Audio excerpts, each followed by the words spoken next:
Okay, so now that we've figured out how to get React set up and configured, let's actually do something with it. So I'm going to open up Visual Studio Code. By the way, the Eiffel Tower is much, much taller than you would expect it to be. Super tall. Okay, so we're going to open up Visual Studio Code, and then we're going to say File, Open Folder, and let's browse out. I have this one on my desktop called Test App. So let's open Test App. Now you could drill down further and go into front end, but you're going to find when you work with the ASP.NET on the back end and React on the front end, it's going to be easier if we're at this level so we can see the files from both sides of the equation. So let's go ahead and click Select Folder there. All right, now again, just to remind ourselves, now we will want to be able to run the program, we need to be in this same folder as the package JSON, which is going to be in this front end folder. So the first thing I'm going to need to do is to change directories to front end to be able to run anything. All right, and then you'll recall that we can type in npm run dev, which will start our app, and then if we follow this link, we get this default Vite setup for this page. All right, very good. So what we're going to do then is we're going to go into just again reviewing here. We have our index.html page, which has a div called root, and that's going to be the main stuff of the page, right?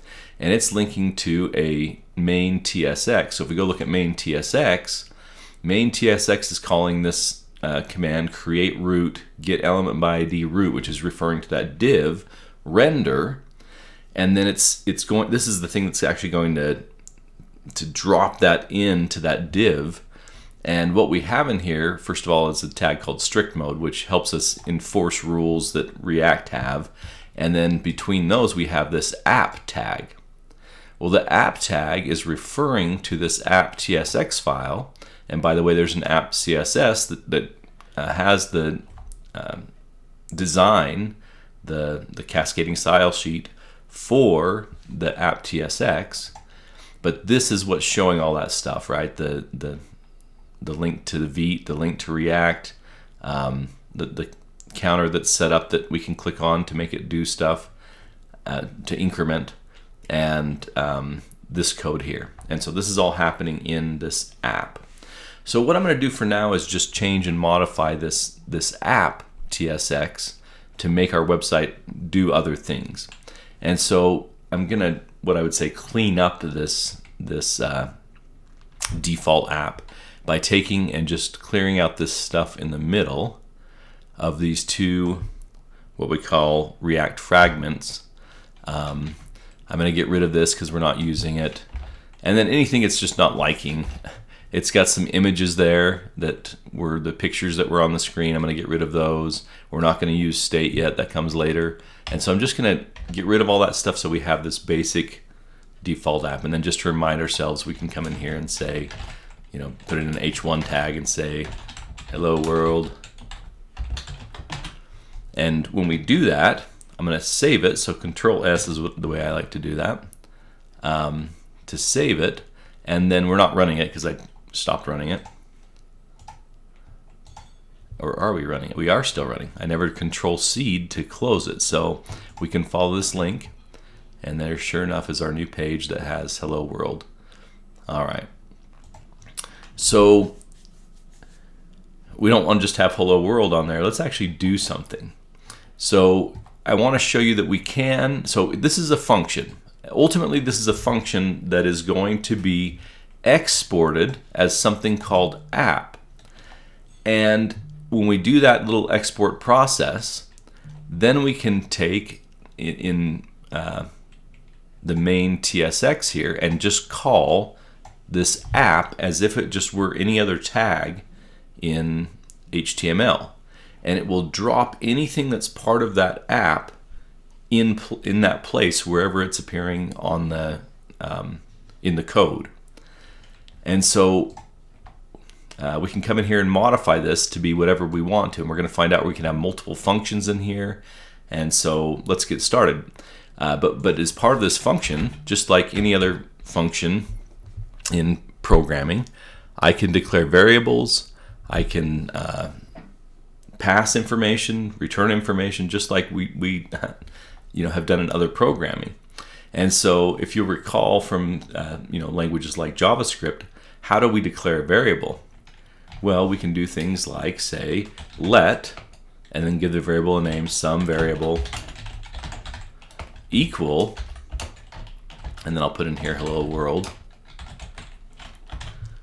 So we put this code in here, and then instead of typing out hello world directly here, I can drop in the variable. Now if I type in some variable and try running this, I'll save this and go back to, I keep closing the window, I need to stop doing that. What's the problem? It actually prints out the word some variable because it's treating it literally in this h1 tag, and so I want it to treat it as a variable instead, and so we do something called string interpolation. So in string interpolation, we take and put, we use curly braces, so that may be hard to see. That's not a parenthesis, that's a curly brace. So we put the variable name in curly braces to indicate to the program that this is a variable, treat it as a variable. And so right in the middle of I'll do that in a second. Let me save this. So I save that, go back to the screen, and now it's going to print out hello world instead because this is being interpreted because of these curly braces. And this is a really nice way of handling things because then I can type in other stuff. It's tradition to say, and then I can drop that variable right in the middle of it by using those curly braces. So if I save this, then when I come back to my window, it has the literal text that's being printed out, and then at the point it wants to use the variable, we have that string interpolation to allow that variable to be printed. All right. Now I am getting it looks like an error. It's a warning. And if I hover over this, by the way, notice this is ESLint that's telling me this. Some variable is never reassigned. So it's never getting changed, and so it says use const instead. And so if we have a variable that's not going to be changed throughout the program, then instead of using let, we would want to use const. And now the program's happy. It's helping us, again, enforce our own rules on us about good programming. Because it never changes, then we want to use const instead of let. But we can use either one. All right. Well, I think that's good for this video. Let's continue on in the next one and actually start writing a little program that does something. Spencer out.